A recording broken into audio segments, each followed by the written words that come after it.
구독과 좋아요 알림 꼭 부탁드리고 그리고 많은 응원 부탁드리도록 하겠습니다. 네, 저희는 이제 첫 번째 이슈로 한번 넘어가 보겠습니다. 자, 최근에 지지율 우리가 조사를 보면 어제 리얼미터를 비롯해서 갤럽을 비롯해서 하나의 특징적인 현상은 뭐냐면 이제 보수 결집이 사실상 이제 끝난 것 같다라는 신호가 곳곳에서 오고 있습니다. 우상향을 그리던 이런 지금 여론조사의 보수적 지지율, 국민의힘 지지율이 이제는 정체와 약간의 어떤 하락 이런 걸로 지금 접어들었다는 거죠.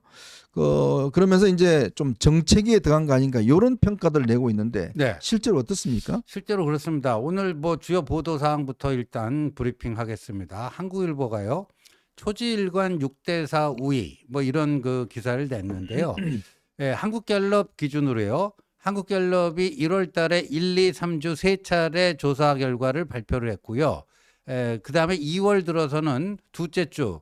그러니까 이제까지 금년 들어서 4번의 한국갤럽 조사 발표가 있었는데 그거를 종합해 보니까 6대4 이 구도가 되는데 크게 두 가지 주제를 가지고 한 거예요. 탄핵 찬반을 물었더니 중도층의 경우에는 67대 27로 굉장히 40%나 격차가 벌어졌고요. 네.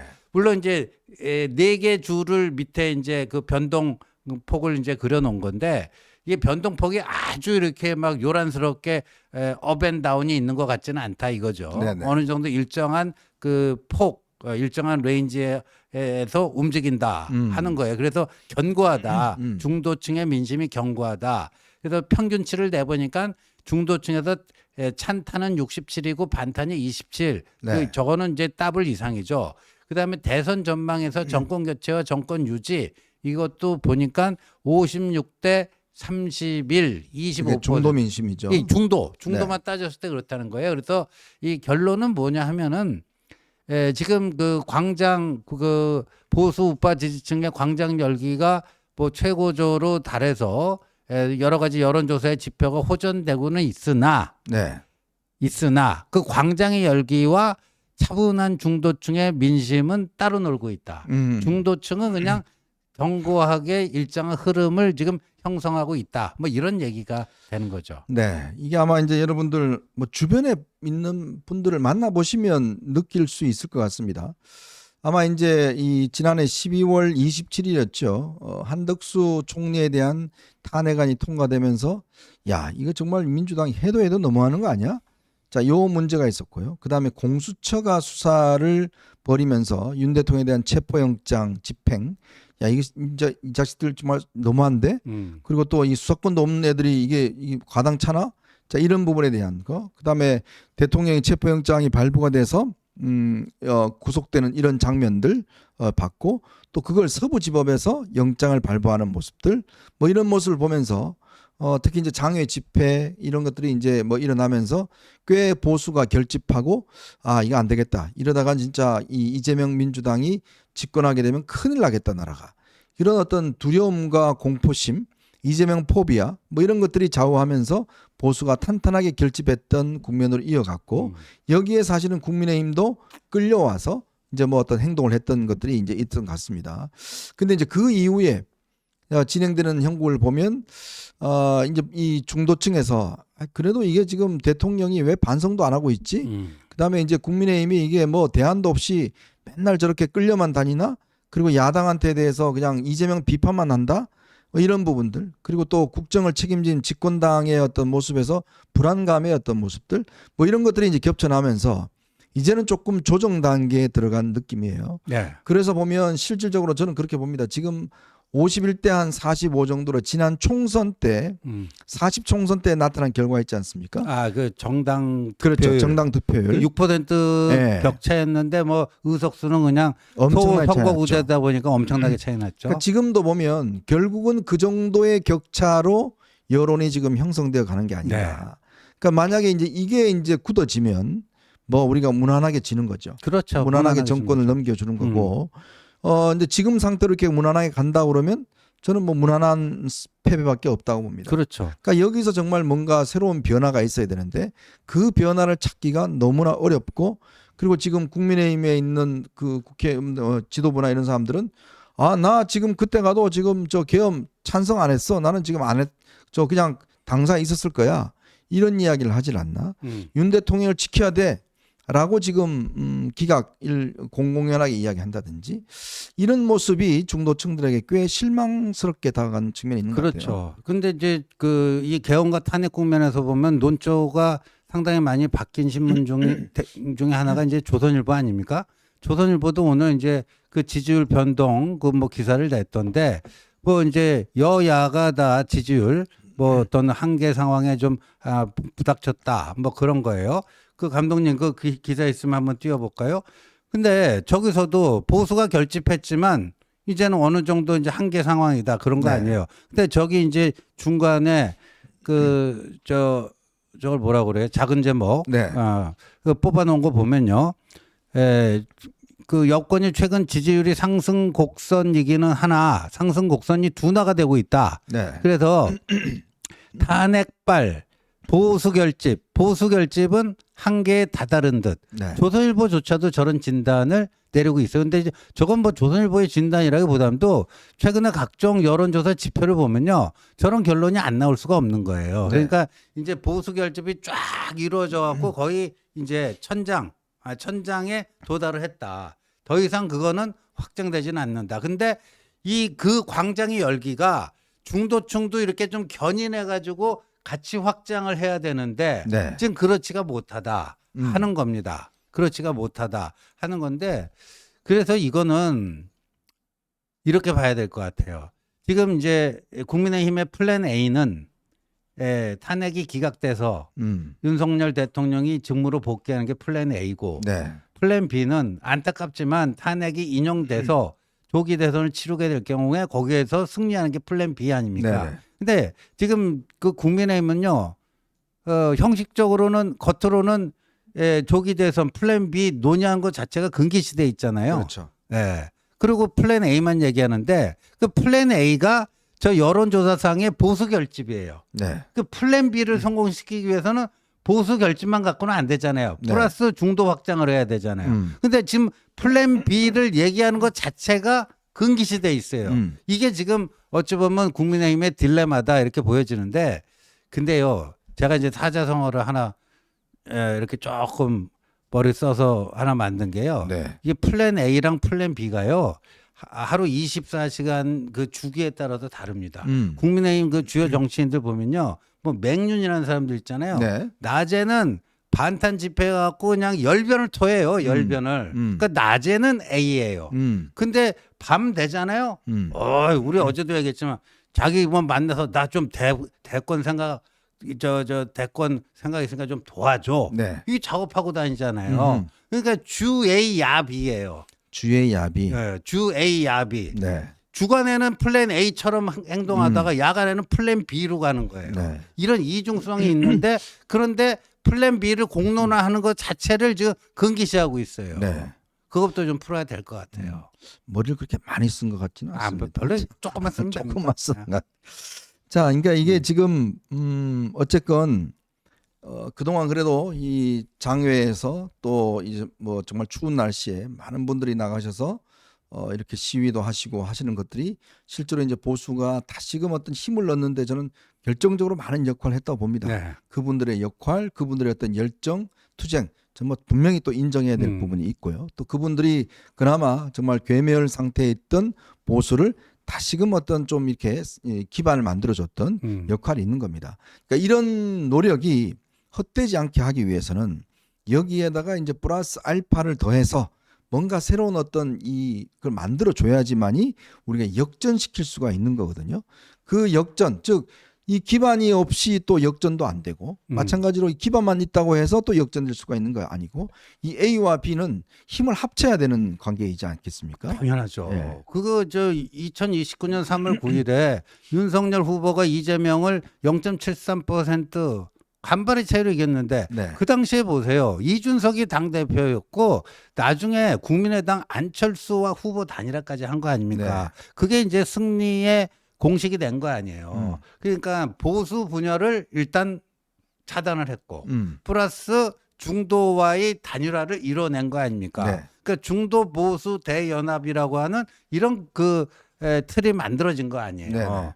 근데 지금도 그렇게 만들어야 됩니다. 지금 그렇게 만들어도 2022년에 비해서 사회적 분위기가 불리하죠. 2022년과 비교해 보면 네. 그때는 문재인 정권 거기에 대한 뭐 질려가지고 이번에 좀 바뀔 것 같다라고 하는 사회적 분위기 기류가 강했잖아요. 그렇죠. 근데 지금은 아무래도 그거 느닷없는 계엄으로 인해서 사람들이 고개를 절레절레 흔들기 때문에 그때와 같은 중도 보수 대연합이 이루어진다 할지라도 그때에 비해서는 불리한 형국이다. 네. 근데 지금 보면은 그거를 하려고들 생각 안 하고요. 예를 들면 한동훈 대표가 다시 뭐 나와서 활동 좀 재개하는데 거기다 대고 맹폭을 붓고 뭐 어떻고 수석 대변이라는 사람이 무슨 뭐 저 조기 대선에 정신 팔려갖고 뭐 한다는 이런 그 참 거의 막말성 험담이나 붓고 이거 그렇게 마이너스 정치하고 누워서 침 뱉고 하면 되겠습니까? 그러니까 저희가 사실은 뭐 방송할 때마다 하는 이야기지만 이제 좀 전략적으로 또 유능하게 움직여야 된다라는 말씀을 거듭드리지 않습니까? 그거는 뭐냐면 그래도 이 보수는 대한민국을 지켜온 세력이었고 또 보수는 우리나라 사회에서 주류 세력입니다. 그렇다면 이제는 국민들에게 뭔가 국민들을 끌고 가는 이런 어떤 운동을 해야지 네. 이 국민들의 어떤 흐름을 그냥 뒤쫓아만 가고 그냥 뒤늦게 가서 그냥 이거 뭐 프랭카드 하나 들고 그냥 시위하고 이렇게 해서는 이 국면을 이끌어갈 수가 없다는 거거든요. 그래서 지금 뭐 예를 들어서 이 거리에서 시위하시고 이런 분들이 강성 지지층이라고 하는 소위 그분들이 뭐 저희들은 많이 비난하지만 또 이건 한편으로 보면 우리는 결국은 한 팀으로 가야 되는 거 아니겠습니까? 그럼요. 그러면 결국은 서로 간에 보완제지 갈등제가 아니다. 그렇죠. 지금 A와 B가 어떤 서로 보완해서 더 큰 덩치를 만들어내야 되는 상황인데 야 너는 따로 놀아 니는 따로 놀아 그러면 작은 거 두 개가 움직여가면 그 결과는 뻔한 거 아니겠습니까? 뻔하죠. 그럼 그 뒤에 그 결과에 대한 책임을 또 누가 또 서로 하겠습니까? 네. 자 그러면 우리가 다시는 이런 어떤 실패를 반복하지 않기 위해서는 지금 중요한 것은 이 쌓아놓은 기반에다가 플러스 알파 이 중독층까지도 끌어올 수 있는 혁신과 변화를 만들어내야 된다. 그 변화와 혁신을 만들어내는 유능한 어떤 판단을 해야 되는데 왜? 우리에게 시간이 얼마 남지 않았습니다. 지금 헌법재판소가 이번 주 그다음에 다음 주가 되면 이제 아마 심리가 끝날 것 같고요. 우리가 원하든 원하지 않든 우리가 시위를 하든 안 하든 헌법재판소는 헌법재판 시간들을 끌고 갈 겁니다. 그러면 결국은 우리가 또 그 시간표에 맞춰내야 됩니다. 즉 60일이라는 시간밖에 없어요. 이 짧은 시간 동안 마음을 많이 돌리신 중도와 일반 시민들을 어떻게 다시 우리 쪽으로 끌고 올 수 있을 것인가. 그거 준비하지 않으면요. 그냥 선거할 필요도 없습니다. 그래서 지금요. 뭐 그 문화일보 이용식 주필이 어제 뭐 윤 대통령의 마지막 결단이라고 하는 아주 훌륭한 칼럼을 쓰셨던데 네.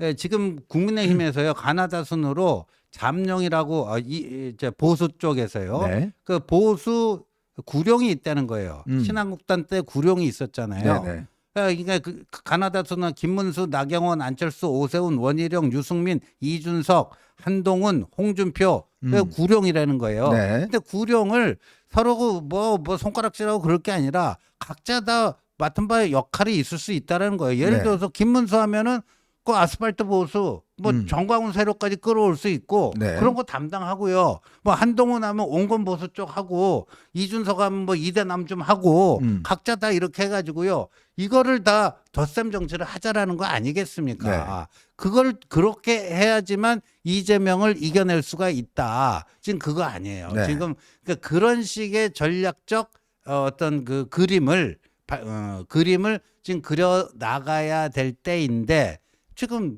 내부적으로 뭐 너는 안 돼, 너는 뭐 어쩌고 저쩌고 이러고 있으면 이게 어떻게 되느냐? 이재명 딱 좋은 일만 시켜주는 거다. 네. 자, 감독님 거기에 칼럼의 뒷부분을 한번 보여주실까요? 거기에 보면 이제 이렇게 쓰여 있습니다. 그 뒷부분 한번 보세요.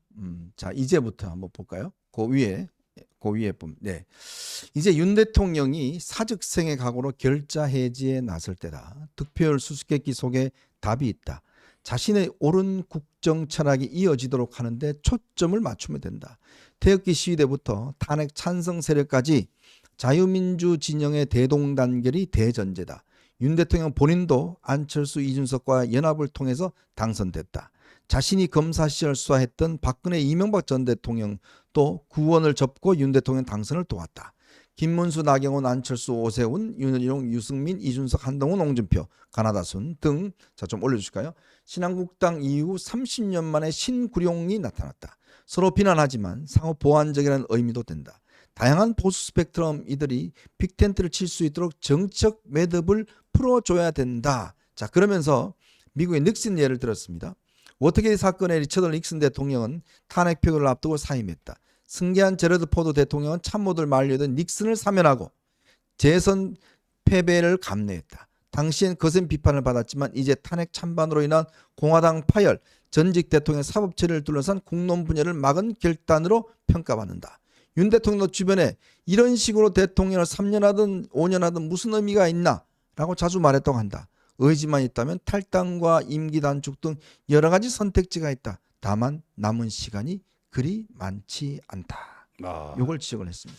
선생님 또 본인이 또 논설위원이라고 딱 자세하게 다 읽어주시는데, 근데 이게 농담이고 구구절절이 저게 지금 필요한 그 얘기들을 지금 적고 있어요. 네. 바로 저겁니다. 바로 저거고, 저것이 이제 윤 대통령이 이 자유민주 진영을 위해서 마지막 그 큰 기여를 할 수 있는, 헌신적인 기여를 할 수 있는 그 라스트 찬스가 아니냐. 네. 뭐 그런 얘기고, 저는 저 칼럼에 정말 정말 그 핵심만 골라서 잘 썼다.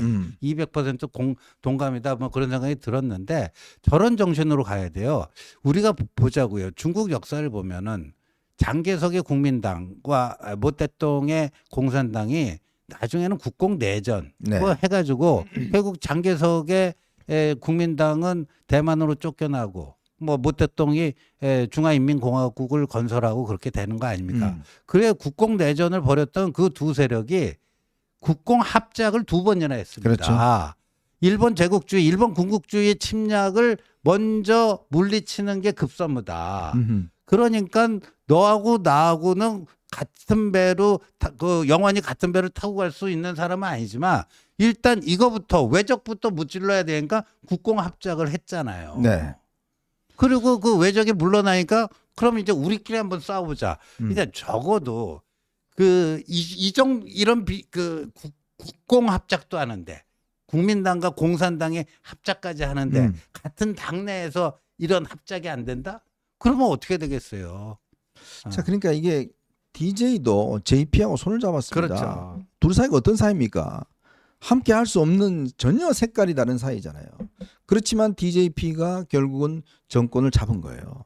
자, 지금도 보면 물론 뭐 윤 대통령 입장에서는 지금 기각을 바라고 계시겠지만 그러나 한편으로 보면 기각이 안 될 가능성도 충분히 있는 거 아니겠습니까? 그렇죠. 그렇다면 그때 됐을 때 과연 그럼 그 짧은 60일을 그러면 헌재를 비난하고 대통령은 절대 받을 수 없다. 이 투쟁으로만 우리가 갈 것인지. 그럼 시간은 가는 겁니다. 시간은 지나가고 결국 우리의 어떤 패배만 눈앞에 있는 거 아니겠습니까?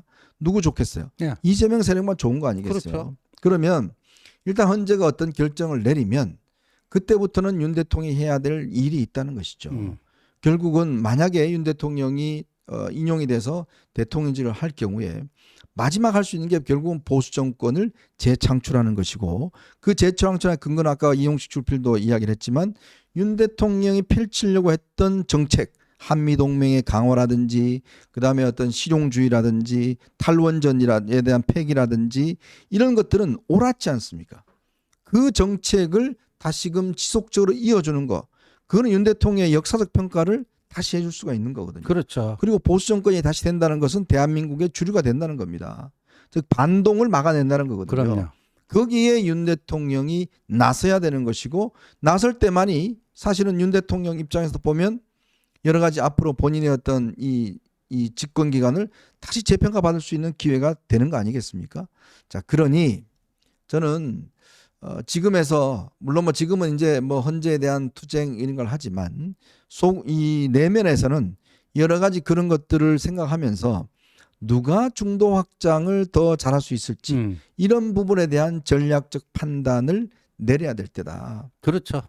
그러니까 예, 지금 중도 확장할 수 있는 여러 주자들이 있지 않습니까? 아까 뭐 구룡이라고 했는데 자 보시면 예, 한동훈, 오세훈, 유승민, 안철수, 뭐 이준석 네. 뭐 이런 5명이나 그 중도 확장 능력이 있는 우리 이준석은 빼래요. 이준석은 근데 이제 여러분들 이걸 자꾸만 어떤 그 감정을 갖고 볼 게 아니라 저도 이준석에 대한 감정이 썩 좋은 편이 아닙니다. 썩 좋은 게 아니라 아주 안 좋죠. 뭐 근데 이거 뭐 방송이니까 요 정도까지만 얘기하고요. 근데 여기서 그런 감정을 우선시하면 안 돼요. 저는 그래서 뭐 저한테 뭐 잔소리하는 분들 많이 계시더라고요. 네. 근데 뭐 그분들의 그 충심도 이해하지만 그렇다고 그렇게 가는 것은 그 좀 전략적으로는 옳은 일이 아니다. 네. 그게 이제 일단 제껴두고 이야기하죠. 네. 일단. 예. 그래서 그 이런 것들을 다 품을 줄 알아야 돼요. 품을 줄 알고 다 어깨 동무할 줄 알고 그래야 되는 거죠. 자꾸만 그 누구는 안 되니까 찍, 누구는 또 이래서 빼고 뭐 누구 빼고 그럼 정치가 표 많은 사람이 이기는 건데 그래갖고 누구 빼고 해갖고 이길 수 있는 그러면 대안과 방법을 제시해보라. 없어요. 지금 말이죠. 한동훈 대표가 재등판 하려니까 뭐 윤상현이 등장해서 때리고 또 나경원이 등장해서 때리고 뭐 신동욱이 라디오 방송 나가서 이상한 소리하고 막 이러잖아요. 네. 그래서 그들의 의도가 그 성공해갖고 한동훈이 재등판하지 못하고 뭐 그렇다. 그러면 한동훈이 여기서 아까 얘기하는 중도 보수 대연합, 승리연합 거기서 해야 될 그 역할, 기능 그런 것이 죽어버리는 거 아니에요. 그렇죠. 그럼 누구를 위해서 좋아해 그게? 예. 어쨌건 뭐 이준석은 또 허나가 있기 때문에 어떻게 될지 모르겠습니다. 어쨌건 그러니까 이제 기본적인 컨셉 전략은 그거라는 거죠. 결국 이제 함께 이게 대연대를 형성을 해서 해야 된다는 것이고 그를 위해서는 지금 누구는 안 돼. 지금 뭐 친윤들이 하듯이 네. 그렇게 하면 친윤들 다 죽습니다. 그럼요. 솔직히 제가 말을 좀 심하게 해서 그런데 이재명 대 보십시오. 가장 먼저 타켓을 할 게 누굽니까? 바로 이 명태균 특검 그다음에 김건희 특검 할 겁니다. 그러면요 친윤들 아주 그냥 정말 아작이 날 거예요. 예? 그거 생각하셔야 돼요. 본인들 살 길 생각하셔야 돼요. 이재명이라는 사람이 어떤 사람인지 여러분 다 잘 아시잖아요. 반드시 정치 보복합니다. 그 정치 보복 누구 타켓을 하겠어요? 결국은 1차가 친윤입니다. 그러면 그 권력을 누리던 분들 오늘 뭐 보니까 이철규 김성태 의원한테 이철규 전 의원이 뭐 고소를 했던 이철규 의원이 고소를 했던데 근데 그거요 다 부질없는 짓입니다. 나중에 되면요 제일 먼저 아마 이 손절할 사람들이에요. 자 그러면 이제 친윤들도 전략적으로 생각을 해야 돼요. 어떻게 하든지 정권을 재창출해야 된다. 그러려면 저희가 아까 쭉 이야기해 왔지 않습니까? 이 중도층들을 넘어서는 방법이 뭐냐? 그 방법을 가지고 이야기를 해야지. 지금 단계에서 한동훈 전 대표의 복귀를 비난한다? 누구한테도 도움이 되지 않습니다. 아무한테 도움이 되지 않아요. 그게 나중에 아마 본인들한테 굉장히 큰 부메랑이 될 겁니다. 그렇죠. 그리고 진정한 이제 보수, 진짜 보수의 정신은요, 이 개방성과 포용성이 있습니다. 그러니까 누구는 안 돼. 그러니까 확실하게 피와 구분이 돼 있는 거는 맞잖아요. 우리가 이제 이 이재명 민주당 세력, 한국의 좌파 세력과의 일전에서 승리를 해야 된다. 이 대명제가 있는 거 아닙니까? 그 대명제가 있으면 어떻게 하면은 이 우리 쪽의 역량을 최대화시킬 것인가. 그래서 더 많은 표를 얻어서 이길 것인가. 이게 이제 승리 전략이죠. 네. 근데 뭐 자신의 감정이 어떠니까 누군 절대 안 돼. 누군 빼. 그러니까 선거에서 보면요. 그냥 지지고 볶고 집안 싸움 많이 하는 쪽이 집니다, 결국. 예. 대략 우리가 선거 승리하기 위해서 한 1,500만 표 내 1,600만 표 그렇죠. 정도 얻어야 되죠. 그죠? 예, 이거 생각하시면 뭐 5만 명이 모였니 10만 명이 모였니 아무 소용이 없습니다. 1,500만 명, 1,600만 그럼요. 명. 이 사람들이 표를 찍어줘야 되는 거예요. 그거 생각하면 그냥 작은 물방울 하나 정도밖에 되지 않습니다. 그게 다인 것처럼 지금 판단하고 하다가는 모두가 다 잃을 수 있다. 이 말씀을 드리고 오늘 전부 다 이 주요한 언론들이 다 이 문제를 지적하고 나온 이유도 정신 차리라고 하는 겁니다. 그렇죠. 지금 네. 보수들 정신 차리라, 큰일 난다, 잘못하다가는 완전히 승리를 다 헌납하고 할 수 있다라는 것들을 오늘 언론들이 따끔하게 질책하는 겁니다. 이거는 유튜브에서는 들을 수가 없고 레거시 미디어들이 지금 이 보수를 향해서 하고 있는 그런 이야기다라는 말씀을 드리겠습니다. 뭐 저 이 일반 저는 유튜버들은 무조건 이긴다고 그러죠. 예. 그 정신 승리예요. 정신 승리입니다. 정신 나중에 지면 아무도 책임도 안 집니다. 책임 그 사람들이 책임지나요? 네. 자, 저희